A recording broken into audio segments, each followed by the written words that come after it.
जय श्री कृष्ण दोस्तों, और मिस्टर इंडियन सर चैनल पे आप लोगों का एक बार फिर से स्वागत है। और अब हम आ चुके हैं श्रीमद् भागवत गीता के सेकंड चैप्टर सांख्य योग के श्लोक नंबर 54 से लेके 63 तक।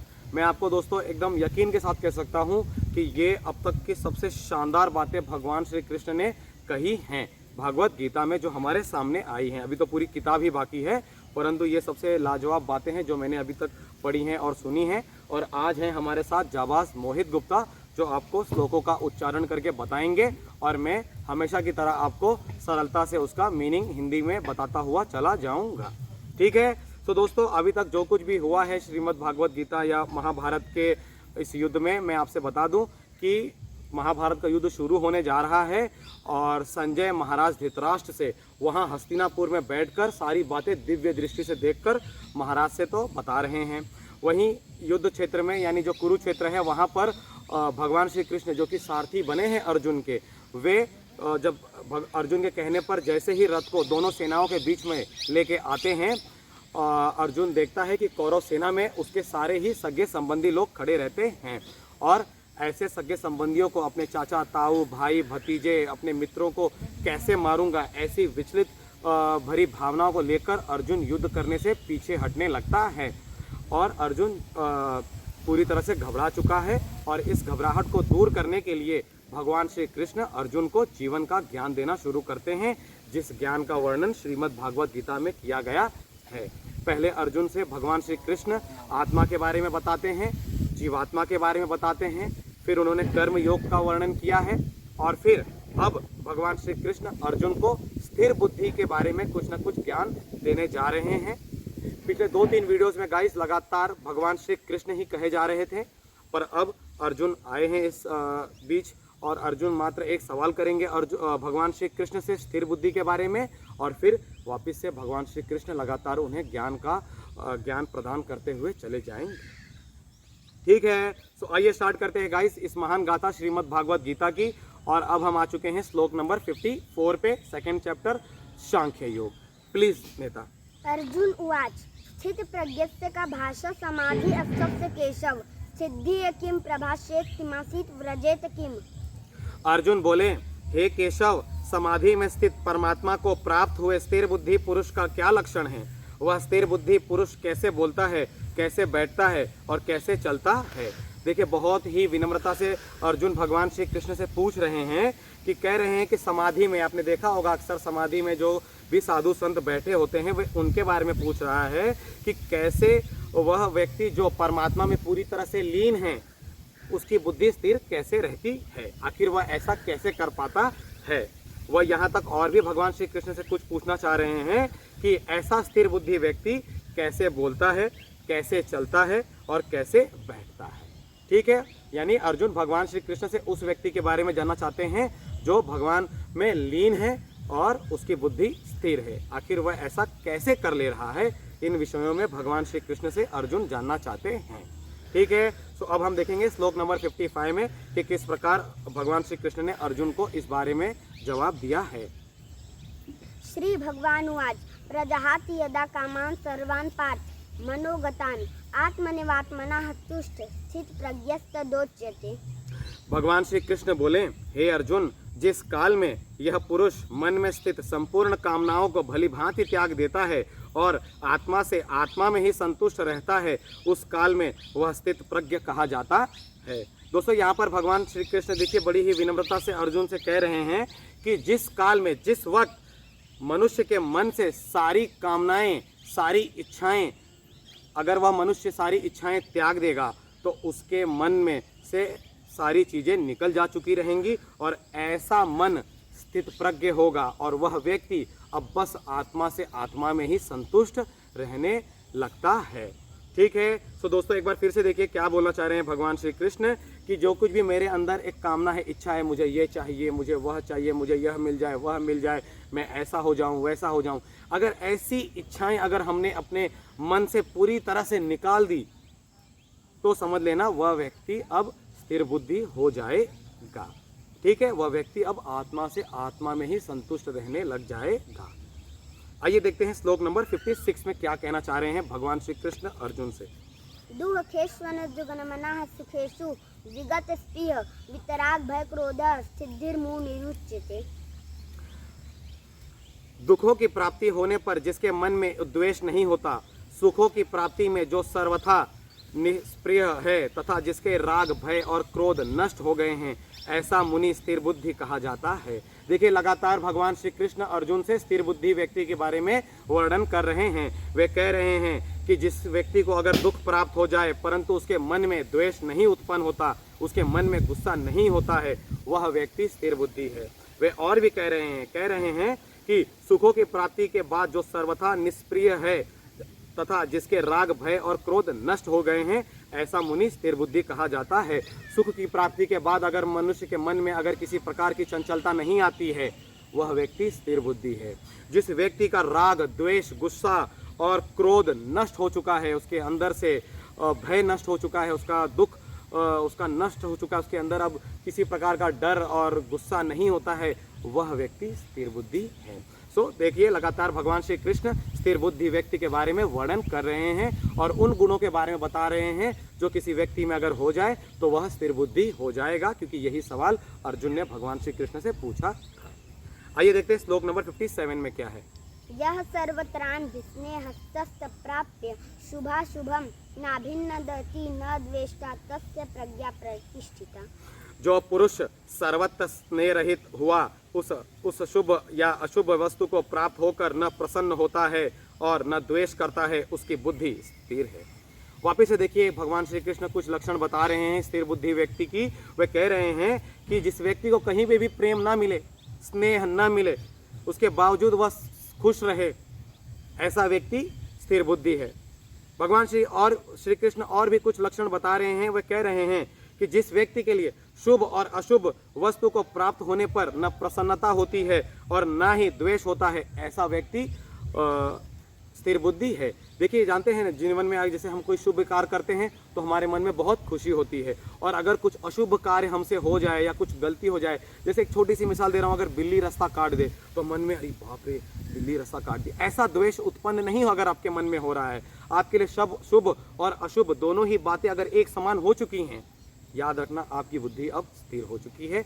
ऐसे गुण वह बता रहे हैं भगवान श्री कृष्ण अर्जुन से, जो व्यक्ति का बुद्धि स्थिर हो चुका रहता है। इन गुणों के बारे में वर्णन लगातार किए जा रहे। आइए देखते हैं श्लोक नंबर 58 में क्या कह रहे हैं भगवान श्री कृष्ण स्थिर बुद्धि व्यक्ति के बारे में। यदा संहरते चायं कुमुग्वाणं सर्वशः इन्द्रियाणीन्द्रियार्थेभ्यस्तस्य प्राप्ते शुभाशुभं नाभिन्नदति न द्वेष्टा प्रज्ञा प्रतिष्ठिता। और कछुआ जब सब ओर से अपने अंगों को जैसे समेट लेता है, वैसे ही जब यह पुरुष इंद्रियों के विषयों को इंद्रियों को सब ओर से प्रकार से हटा लेता है, तब उसकी बुद्धि स्थिर है। दोस्तों, यहाँ पर इंद्रियों के बारे में वर्णन हुआ है, तो मैं आपसे बता दूं कि हमारी 5 इंद्रियां हैं, ठीक है। हमारा जुबान किसी चीज़ को टेस्ट उसका स्वाद लेने के लिए, हमारा नाक किसी चीज़ को सुगंध को प्राप्त करने के लिए, हमारे कान जो किसी चीज़ को सुनने के लिए है, हमारी आंखें जो किसी चीज़ को देखने के लिए है, और वहीं हमारी त्वचा किसी चीज़ को महसूस या छूने के लिए है। सो वही भगवान श्री कृष्ण कह रहे हैं अर्जुन से कि जिस प्रकार कछुआ, अगर आपने कछुआ देखा होगा दोस्तों, तो जिस प्रकार उसके ऊपर का जो वो हिस्सा होता है जिसे खपड़ौली कहते हैं, और वो उसके साइड में टांग होती हैं, जैसे ही वो अपने टांगों को ऐसे समेट लेता है अपने अंदर, वह एकदम स्थिर हो जाता है, वो हिल डुल नहीं सकता है। ठीक इसी प्रकार अगर मनुष्य अपनी 5 इंद्रियों को अपने वश में कर लेना, तो वह व्यक्ति स्थिर बुद्धि हो जाता है। 5 इंद्रियों को वश में कर लेने का मतलब है, जैसे हमें हमारी नाक है तो हमें ज़रूरी नहीं कि कोई अच्छी खुशबू ही आ जाए, हमारे कान है जो अच्छी कोई बात वाणी सुन ले, या फिर हमारी ज़ुबान अगर कोई अच्छी चीज़ स्वाद ले ले, हमारी आंखें कोई सुंदर वस्तु देख ले या चीज़ देख ले, या हमारी त्वचा किसी अच्छी चीज़ को देखने की कामना जो रखती है, अगर ये कामनाएं हम समेट ले 5 की 5 इंद्रियों के, तो हमारी स्थिति उस कछुए की तरह हो जाएगी जो अपनी सारी टांगों को समेट लेता है अपने अंदर और वह स्थिर हो जाता है। ठीक उसी प्रकार अगर मनुष्य भी अपनी सारी इंद्रियों को अपने काबू में कर ले, तो उसकी बुद्धि स्थिर हो जाती है, वह स्थिर बुद्धि हो जाता है। बहुत ही शानदार वाणियों का इस्तेमाल करके भगवान श्री कृष्ण अर्जुन को जवाब दे रहे हैं स्थिर बुद्धि व्यक्ति के बारे में। और अब देखते हैं श्लोक नंबर 59 में क्या कहा है भगवान श्री कृष्ण ने स्थिर बुद्धि व्यक्ति के बारे में।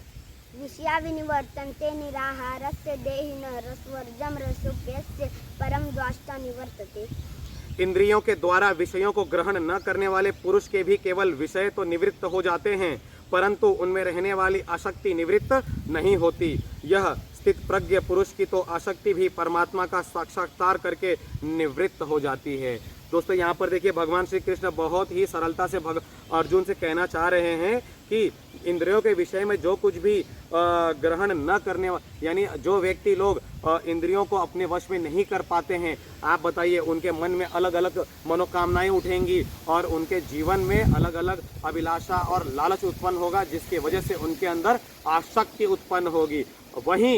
वहीं अगर कोई भी व्यक्ति अगर अपनी इन इंद्रियों को, अपने पांचों इंद्रियों को अपने वश में कर लेता है, तो उसके अंदर अगर किसी प्रकार की आसक्ति होती भी है तो वह परमात्मा खुद हर लेते हैं और वह व्यक्ति फिर से पूरी तरह से स्थिर बुद्धि हो जाता है।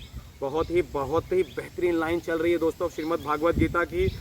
आशा करता हूँ आप इन्हें बिल्कुल भी मिस मत करना, लगातार चलते रहे। श्रीमद् भागवत गीता के श्लोक नंबर 60 प्लीज नेता। यततो यापि कौन्तेय पुरुषस्य विपक्षित इंद्रियाणि प्रमाथिनि हरन्ति प्रसभं मनः। भगवान श्री कृष्ण कह रहे हैं, हे अर्जुन, आसक्ति का नाश न होने के कारण यह प्रथमनस स्वभाव वाली इंद्रियां यत्न करते हुए बुद्धिमान पुरुष के मन को भी बलात् कर लेती हैं। देखिए भगवान श्री कृष्ण अर्जुन से कितनी सरलता से कह रहे हैं कि अगर आपके इंद्रियां आपके वश में नहीं हैं तो आपकी आसक्ति आपके ऊपर हावी हो जाएगी, आपके मन में तरह तरह का लालच और आपके अंदर कई तरह से कामनाएं उत्पन्न होने लगेंगी। और ऐसी कामनाएं जो इंद्रियों से उत्पन्न होती हैं, ये बुद्धिमान व्यक्ति के बुद्धि को भी नष्ट कर देती हैं और उन्हें अपने हर लेती हैं, और एक बुद्धिमान व्यक्ति भी पूरी तरह से इस मोह माया के जीवन में फंस जाता है और उसके मन में तरह तरह की कामनाएं उत्पन्न होने लगती हैं। इसके लिए भगवान श्री कृष्ण का साफ साफ कहना है कि आसक्ति का उत्पन्न भी इंद्रियों को वश में न कर पाने की वजह से ही होता है। अगर आपने अपनी इंद्रियां वश में कर ली तो आप स्थिर बुद्धि के साथ साथ आसक्ति जो आपके अंदर है वह उससे भी आप छुटकारा पा सकते हो। ठीक है, आइए देखते हैं गाइस श्लोक नंबर 61 में क्या कहना चाह रहे हैं भगवान श्री कृष्ण अर्जुन से। तानि सर्वाणि संयम में युक्त आसीत् मत्परः वशे हि यस्येन्द्रियाणि तस्य प्रज्ञा प्रतिष्ठिता। इसलिए साधक को चाहिए कि वह उन संपूर्ण इंद्रियों को वश में करके समान हित चित्त हुआ मेरे परायण होकर ध्यान में बैठे, क्योंकि जिस पुरुष की इंद्रियां वश में होती हैं उसी की बुद्धि स्थिर हो जाती है। फिर से देखिए दोस्तों भगवान श्री कृष्ण बहुत ही सरलता से अर्जुन से कह रहे हैं कि साधक यानी वह व्यक्ति, ये मैं जो हूँ, मैं इन पांचों इंद्रियों का साधक हूँ, अपने आँख कान नाक मुंह और इन त्वचा का मैं साधक हूँ। और भगवान श्री कृष्ण कह रहे हैं कि साधक को चाहिए कि वह संपूर्ण इंद्रियों को वश में कर ले। यानी मेरे जैसे व्यक्ति या आपको, हम सबको क्या चाहिए कि हम अपनी इंद्रियों को वश में कर ले और मेरे परायण में ध्यान में हो बैठे, क्योंकि भगवान श्री कृष्ण को ईश्वर हैं यह बात अर्जुन भी जानता है। तो इसके लिए वह बात पूरी तरह से साफ साफ अर्जुन से कह दे रहा है कि अपने हर व्यक्ति को, इस साधक को अपने इंद्रियों को वश में करके मेरी साधना में पूरी तरह से लग जाना चाहिए, क्योंकि जिस पुरुष की इंद्रियां उसके वश में होती हैं उसकी बुद्धि स्थिर होती है। ठीक है दोस्तों, तो बहुत ही विनम्रता से, सरलता से और शालीनता से भगवान श्री कृष्ण अर्जुन को स्थिर बुद्धि का ज्ञान दिए जा रहे हैं कि किन गुणों की वजह से कोई भी व्यक्ति स्थिर बुद्धि हो सकता है। आइए दोस्तों देखते हैं श्लोक नंबर 62 में क्या कहा है भगवान श्री कृष्ण ने अर्जुन से। ध्यायतो विषयान् पुंसः संगस्ते सुपजायते, संगस्ते जायते कामः, कामात् क्रोधो भी जायते। विषयों का चिंतन करने वाले पुरुष की उन विषयों में आसक्ति हो जाती है, आसक्ति से उन विषयों की कामना उत्पन्न होती है और कामनाएं विघ्न पड़ने से क्रोध उत्पन्न होता है। देखिए यहाँ पर कितनी ही धैर्य के साथ भगवान श्री कृष्ण लगातार अर्जुन से कुछ न कुछ बताए जा रहे हैं, और इस बार उन्होंने साफ साफ कहा है कि विषयों का चिंतन, अगर आपके मन में किसी भी तरह का किसी भी विषय का चिंतन या आपके मन में चिंता उठ रही है तो वह चिंता आपको आसक्ति यानी आपको कमज़ोर बनाती है, और उस कमज़ोरी की वजह से आपके अंदर कामना उत्पन्न होगी कि किस प्रकार मैं इस बला, इस आफत, इस मुसीबत से बाहर आऊँ। ऐसी इच्छाएं, ऐसी कामनाएं आपके अंदर उत्पन्न होएगी, और ऐसी कामनाएं विघ्न पड़ने से क्रोध उत्पन्न होता है। और जब आपकी यह कामनाएं पूरी नहीं होंगी दोस्तों, तब आपके अंदर क्रोध उत्पन्न होगा और एक क्रोधित व्यक्ति की बुद्धि कभी भी स्थिर नहीं हो सकती है। तो यहाँ पर भगवान श्री कृष्ण का साफ साफ कहना है कि हमें किसी भी विषय की बहुत ज़्यादा चिंता करने की ज़रूरत नहीं है, क्योंकि चिंता करने से आसक्ति यानी कमज़ोरी उत्पन्न होती है और उस आसक्ति की वजह से कामना उत्पन्न होती है कि अलग अलग कामनाएं इच्छाएं मन में आती हैं कि किस प्रकार हम अपने जीवन में इस यश कीर्ति को प्राप्त कर लें। और अगर कामना आपकी पूर्ण नहीं होगी तो आपका मन क्रोधित होगा और एक क्रोधित मन कभी भी स्थिर बुद्धि को प्राप्ति नहीं कर सकता है। ठीक है दोस्तों, तो हम आ चुके हैं श्लोक नंबर 63 पे और श्लोक नंबर 63 हमारा आखिरी श्लोक है इस वीडियो का और बहुत ही खूबसूरती के साथ हम भागवत गीता को आपके सामने पेश करते जा रहे हैं। दोस्तों देखते हैं श्लोक नंबर 63 में क्या है। क्रोधात् भवति सम्मोह सम्मोहात् स्मृति विभ्रमः स्मृति बुद्धिनाशो बुद्धिनाशात् प्रणश्यति। क्रोध से अत्यंत मूढ़ भाव उत्पन्न होता है, मूढ़ भावों से स्मृति में भ्रम हो जाता है, स्मृति में भ्रम हो जाने से बुद्धि अर्थात ज्ञान शक्ति का नाश हो जाता है और बुद्धि का नाश हो जाने से यह पुरुष अपनी स्थिति से गिर जाता है।